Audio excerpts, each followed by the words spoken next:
Reminder to turn off your cell phones, if you would, please.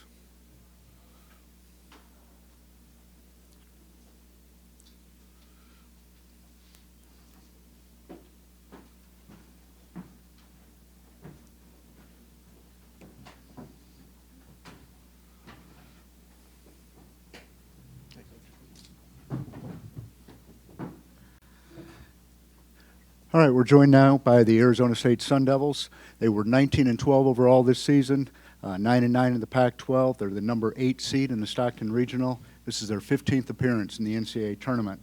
They're represented today by head coach Charlie Turner-Thorne, student athletes Kelsey Moose, Sophie Bruner, and Quinn Dornstadter. Steve Rodriguez is their SIDs in the back there.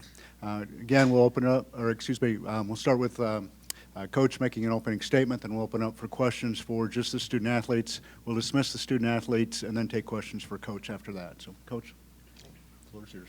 Thank you, Steve. Well, first of all, we're excited to be in Columbia. This is my first time. I actually I lived 3 years in Columbia, Missouri. So, but never been not the same, no. And I was only 2 years old, so I don't even know if I'd know.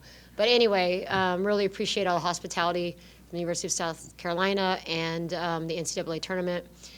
We've had a year with some adversity, for sure, with injuries and a lot of youthfulness. So we're incredibly excited to be here and have the opportunity to compete for a national championship. Questions for the student athletes. If you raise your hand, we'll get a microphone to you. Start in the back. I know you know Jeff Munn, Sun Devil Radio Network. This is always the fun part. Now you're looking at me quizzically and wondering if I'm really who I say I am. A question for the student athletes. Among the basketball accomplishments, I wanted to take a moment today for you to talk about the academics, and in particular the GPA numbers that have come out, including your selections as all academic this year. It's something I know the program's very proud of and doesn't get a chance very often to speak to the public and to the media about. So for any of the 3 student athletes, if they could talk about how much pride they take in the performance in the classroom this year for this program. Yeah, I think that's that's part of who we are. That's part of our character. Anytime we have the opportunity to do something, I know all 3 of us are going to go in and do it wholeheartedly and as hard as we can do it, whether that's on the court, in the classroom, wherever that takes us. So we obviously realize that we're student athletes first and that academics come first, and we really take that to heart. Yeah, you just going off what Kelsey said, I mean, obviously we came here first and foremost to get education, so we all took that to heart, and we don't do anything, half-hearted. So yeah, everything we do, we put everything we got into it and showed up.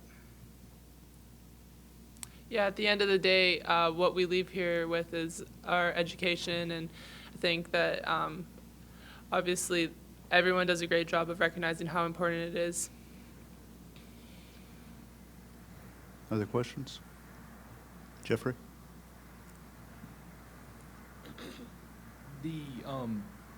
Last season, y'all, I think we'll finish tied for first maybe in the Pac-12, if I remember correctly, or among the top. You had to kind of bounce back this season. How much adversity, what kind of adversity is for any of the 3 of you if y'all had to go through this season to get back to the NCAAs? Yeah, we faced a lot of adversity just, through injuries and, being so young. But I think we've overcome a lot of it, and, our record might not show exactly, but I think we have a lot of growth throughout the year. We've had 5 freshmen come in, and a lot of them have had some significant playing time, and, having Kelsey out for a large portion of conference was really tough on us, but I think that allowed the younger players to get a lot of valuable experience, and it's going to help them come Friday. This is for any of y'all. Coming into the match, what did you know about Michigan State, and how are you going to defend Torrey? Yeah, Michigan State is obviously a very, very good team, especially offensively. They have great offensive threats.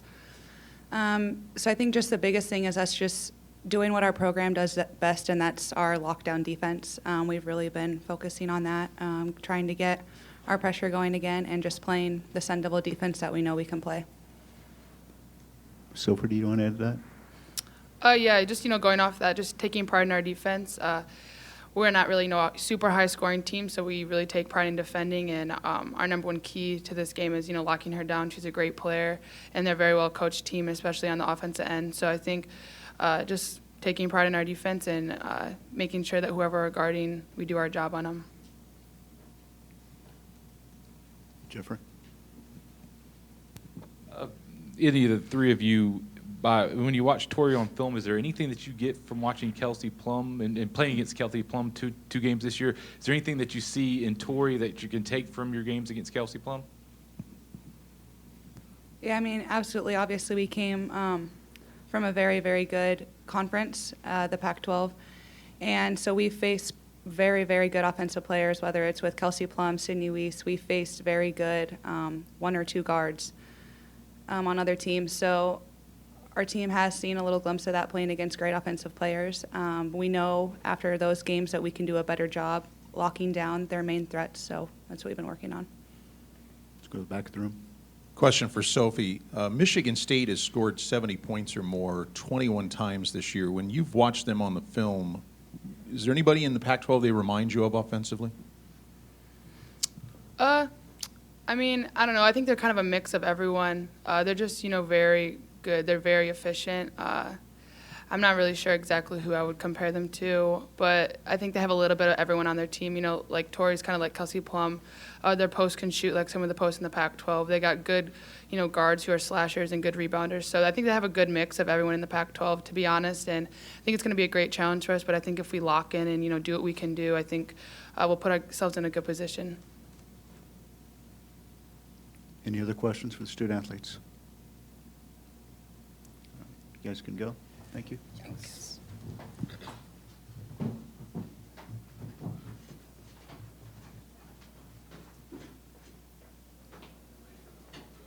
Open it up now for questions for Coach. Jeffrey? I guess I'll ask you the same thing I asked your student athletes. I mean, is there parts of Kelsey Plum's game that remind you of Tori? Is there a comparison there that can be made? Absolutely. Yeah, and I'll just say something they didn't say. Michigan State's a very good defensive team, too. We know that. I mean, obviously they're so good offensively, they're kind of locked into defending, but we've had to try to put together the best scout teams we can to play both sides of the floor because Michigan State does. That's exactly who we've compared her to. And I think, to me, there's a lot of similarities. Strong, great motor, just the go-to player. I mean, deep three-point range, take that away, she goes to the next. Doesn't make bad decisions with the ball. She draws two, she finds the open person. She doesn't have a good finish, she's going to find the open person. So, great player. I wish I was watching her without having to play against her. I'm like, wow, she's really good. But no, so it'll be a fun challenge. I don't think you completely shut her down. I think you just got to try to contain her. And, like Kelsey alluded to, I mean, we've had plenty of opportunities to defend some of the best players in the nation this year. So it's another great opportunity for us to do that. And we'll do it by committee.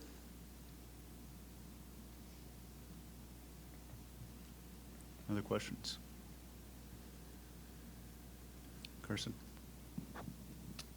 Coach Marchant was an assistant under you at one time. What does it mean to you to be able to play her now in the first meeting between the two schools?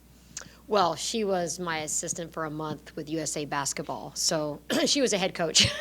In USA Basketball, your assistants are Division I head coaches. So we really built a great relationship there. I got a great insight into what a great coach she is and a great person. Mixed bag, play against your friends. I think I'd rather not. But we had a good, fun reunion this morning, and obviously I have huge respect for her, and I guess it will be kind of fun just to go head-to-head. We've not ever coached against each other, so this will be our first meeting. Jeffrey?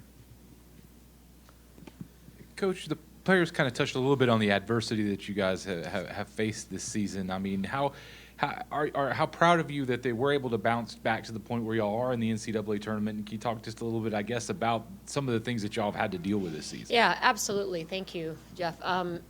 Well, I can tell you that This postseason is the first time we've had our full roster since November.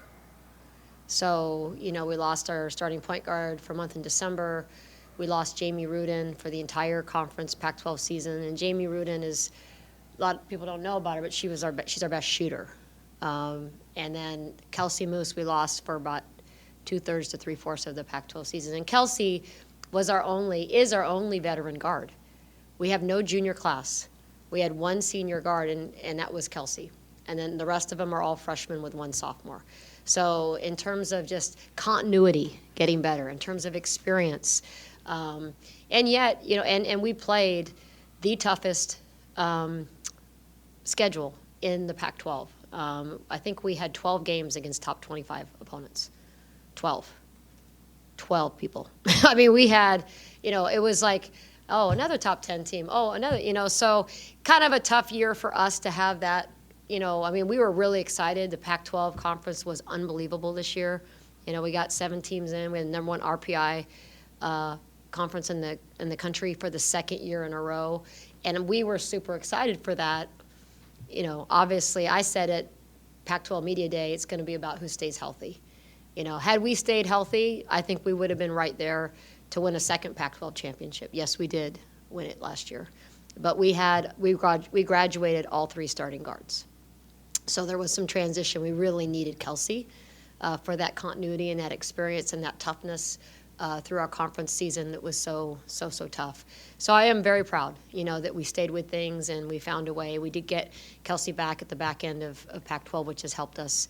But, I mean, she went 7 weeks without playing a possession. Jamie Runa has gone 8.5 weeks, and she still doesn't really practice. We're just managing her to try to get her a little bit of season because she was over the 30% rule for the medical red shirt. So, I mean, truly, should she be playing?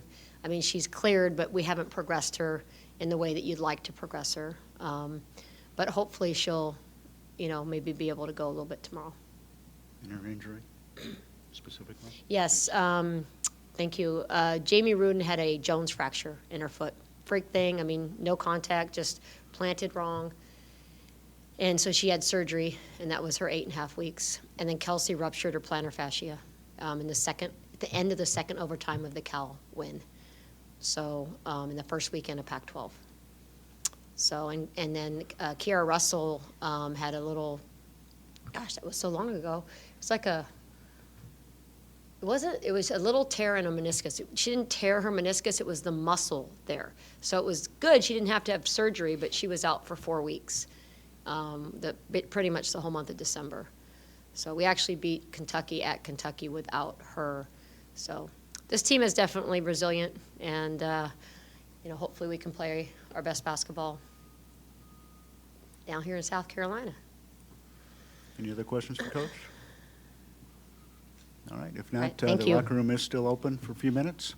You want to go down there? Next